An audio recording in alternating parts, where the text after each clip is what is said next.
আপনারা অনেকেই বলছেন যে আমার অ্যাডেনিয়াম গাছ খুব তত্তরিয়ে বাড়ছে কিন্তু ফুলের দেখা মিলছে না। আমার বাগানের গাছগুলোতেও দেখুন ফুলের সংখ্যা খুবই কম, নেই বললেই চলে।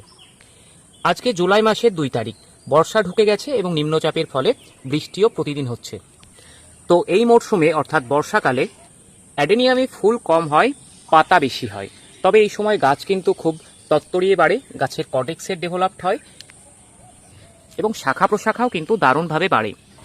তবে এই সময় ফুল একটু কম হয়, গাছে কুড়ি আসলেও দেখা যায় বেশিরভাগ কুড়ি ঝরে যায়, কখনো বা গাছের পাতা ঝরতে থাকে হলুদ হয়ে।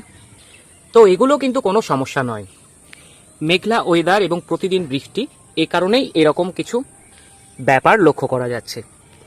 তাই এখন অ্যাডেনিয়ামের ক্ষেত্রে বিশেষ কিছু করণীয় বা করার কিছু নেই। তবে এই সময় দেখবেন টবের মাটিতে জল জমছে কিনা, টবের গোড়ায় দীর্ঘক্ষণ জল জমে থাকছে কিনা। বৃষ্টিবাদলা চলাকালীন খাবার দেবারও দরকার নেই। বৃষ্টিবাদলা কেটে গিয়ে যখন ঝলমলে রোদ উঠবে, টবের গোড়ার মাটি শুকিয়ে যাবে, তখন আপনারা চাইলে খাবার দিতে পারবেন এবং ফাঙ্গিসাইড পেস্টিসাইডও স্প্রে করতে পারবেন। আজকের ভিডিওটি এখানে শেষ করছি, আবারও দেখা হচ্ছে কাল। তবে এই পেজ বা চ্যানেলে নতুন হয়ে থাকলে ফলো বা সাবস্ক্রাইব করতে ভুলবেন না। আর এই পেজ বা চ্যানেলের ভিডিওগুলি ভালো লাগলে এবং কাজে এসে থাকলে আপনারা অন্তত একটা লাইক এবং কমেন্ট করে সঙ্গে থাকুন।